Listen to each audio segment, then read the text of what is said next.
And we begin on this Monday night tracking the chance for heavy rain and possible thunderstorms, but the biggest threat tomorrow could be localized flooding. Thanks for inviting us in. It's 11 o'clock. Angela's here to tell us these showers could be beginning when you get out for your morning commute. Yes, grab the umbrella. Yep. Couple of showers tomorrow morning, but the heaviest will be falling basically this time tomorrow. So I'm going to walk you through the local timeline. We will start with temperatures right now in the 40s. 42 degrees in Indianapolis, 45 Greencastle, and 46 in Bloomington and Bedford. Grab the umbrella. A stray shower early tomorrow morning, upper 30s and low 40s. Heavy rain starts to move in as we wrap up our Tuesday. Think late afternoon, early evening. Again, a spotty shower early. You'll have some dry time the middle part of tomorrow, all ahead of this heavy rain that will move in tomorrow evening and tomorrow night. I'm going to let you know just how much in the full forecast. All right, Angela, we'll see you in a little bit. Tonight, there's a new twist in the search for a new director of the Indianapolis Animal Care Services. Indianapolis Mayor Joe Hogsett originally selected Kelly Diamond to lead that agency, but now he's pulling the nomination. All of that unfolding during tonight's City County Council meeting. Our Marion County reporter Lauren Kostick was there tonight and breaks down what happened. In front of a packed room of animal advocates, the City County Council made a bold decision on the future director of Animal Care Services. After discussion, I would move to table proposal number 5 indefinitely going forward.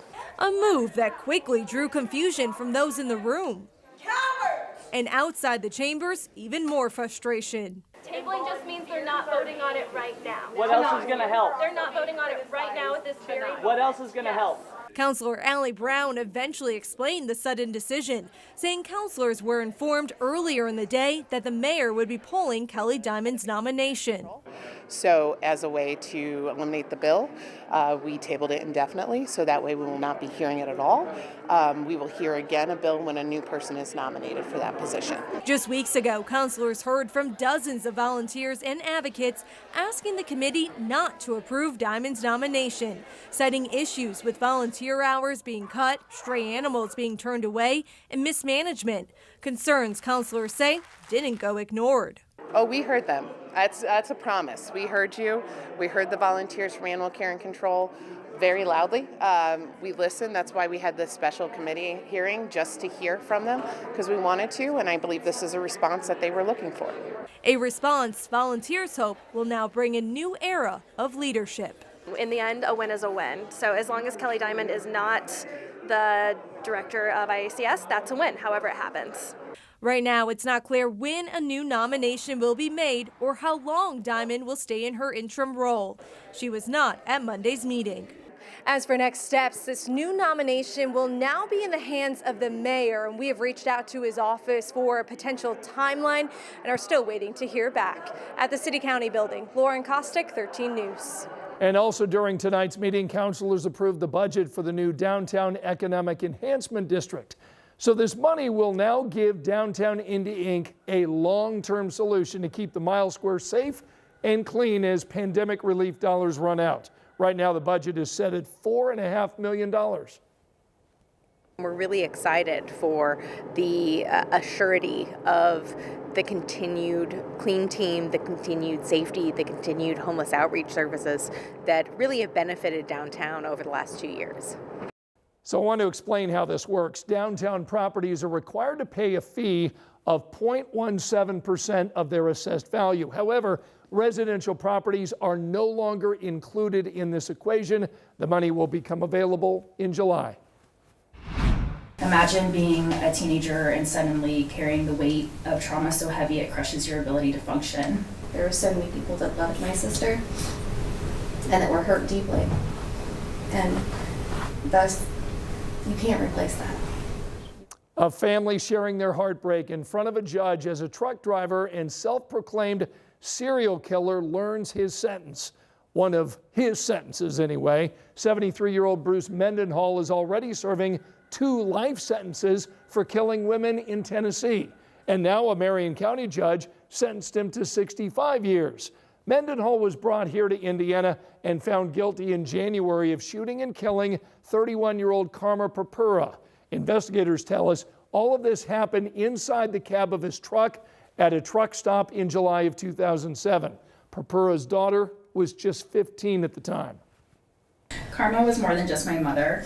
She was a beautiful soul, a kind and compassionate artist who brought light to lives and everyone who knew her. She deserves so much more than to have her life ended at the hands of a monster. The judge asked Mendenhall if he had anything to say to the court. He replied he did not. Police arrested Mendenhall in Nashville, Tennessee, the day after Purpura disappeared. Investigators found her clothes, phone, and ATM card in a bag in his truck. Purpura's remains were found 4 years later along a highway in Kentucky.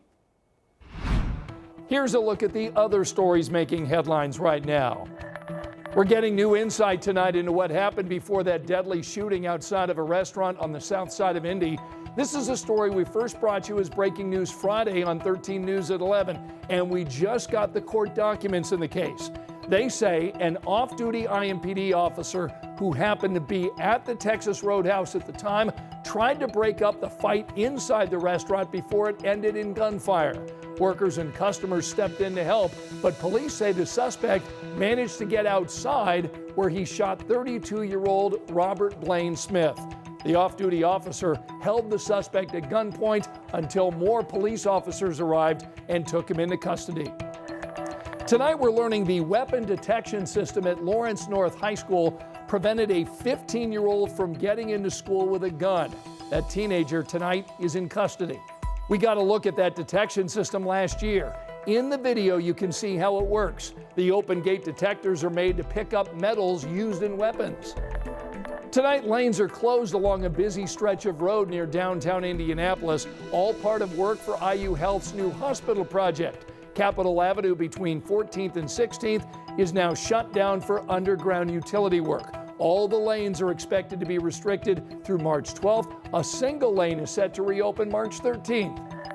Tonight, investigators are working to figure out what caused a house fire on the near northeast side of Indianapolis that forced 6 people out of their home. This was the scene on Sheldon Street near 22nd and College around 10 o'clock this morning. Firefighters also rescued a dog and her puppies from the basement. Remember, you can find all of our latest local stories anytime on our 13 News app. Tonight, friends, family, and teammates honored former HSE football player Mason Alexander. The 18-year-old died Saturday in a car crash. This young man had just graduated from high school and signed to play football at Pitt. Our Logan Gay returned to his alma mater today, where those closest to Mason returned to the field he loved to say goodbye. Logan?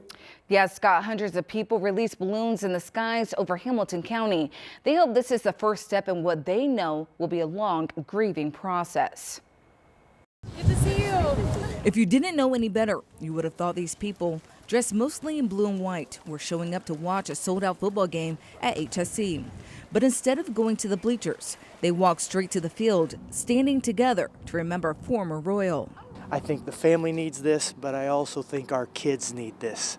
And I know our coaches do as well. Mason Alexander was a top athlete at HSE. And for the first time in 18 years, the people in the stands weren't there to support the people on the field. The people on the field were there to support the people in the stands. And that's where Alexander's family members were watching all the loving tributes to the young athlete. We're gonna love on their family, and we're gonna do everything we can to support him and carry on his memory here at Hamilton Southeastern. Alexander not only excelled at football, he was also a track athlete. His football coach, Michael Kelly, says he had a bigger-than-life personality. So I remember him as a freshman coming in as not the biggest guy, but the biggest. He had the biggest smile and just an amazing young man. He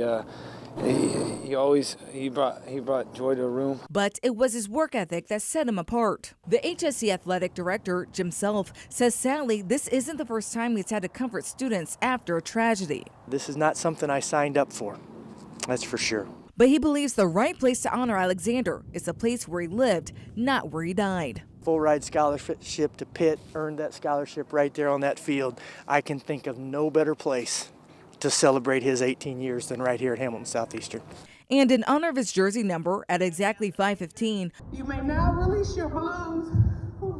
More than 2,000 balloons filled the sky, a visual example of his legacy. Speaks to the dash of life. Sometimes we focus on the beginning and the end, and we forget about the most important part, which is that middle part, the dash of it, and the impact that he made, and the impact we all can make. And before they left, the quiet group of fans cheered on their favorite football player one last time. Give a round of applause to Mason. Let him know.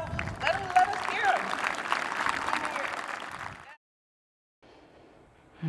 Well, the crash that killed Alexander is still under investigation. Police say he was riding in a car that crashed into a tree and caught fire after the driver tried to pass another car. It happened Saturday in Fishers. A spokesperson for the family says they will release funeral arrangements once they're made.